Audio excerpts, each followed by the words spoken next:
My name is Rebecca Zemans. I'm a metalsmith. My studio is located on the 3rd floor of Little Street Art Center in Ravenswood in Chicago, Illinois. I've been working with metal for almost 15 years. I started out working in silver and copper in college. I transitioned into steel work, so I was doing large-scale bronze foundry work as well as welding and forging.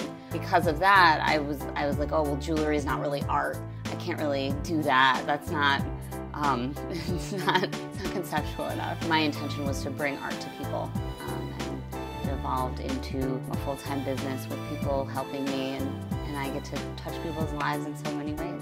My approach to my jewelry is really an extension of my sculptural work. And as I was finishing college, I really became interested in these sort of organic circular forms with sort of an off-center inner part, which I called cells. I explored that a lot in larger scale sculpture using industrial materials, so clay and metal, but also concrete and rubber, and I was using computer chips and other things. When I got the opportunity to scale it back down to jewelry, I realized that the stone sort of became the perfect nucleus for my cell, and that just started a whole other trajectory of design, doing more sort of three-dimensional sculptural wire shapes and things like that. When I'm filing, when I'm hammering, when I'm carving, when I'm working at the bench sort of manipulating the material, I get lost. It's really meditative. There's a real Zen quality. How the metal is moving, it's not just automatic. I'm so focused on keeping that straight line, keeping the texture consistent. So I sell to galleries and boutiques all over the country.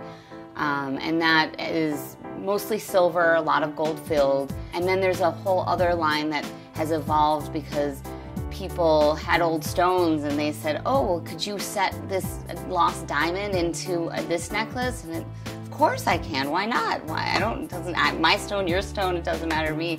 I really get to sit down with people, see what they have in mind, hear their ideas. I get to draw new ways of doing things. It actually opens me up and expands my design sense, because it's always a fun problem to solve.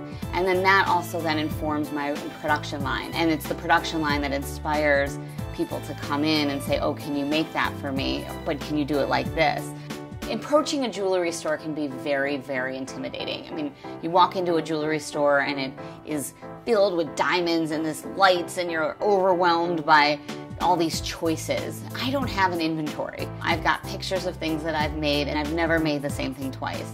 And I think my Yelp reviews and people who don't know me see that it's a real personal experience. And I'm not trying to sell anybody either, because for me it's about the making of the work and making it within your budget and within what works for you.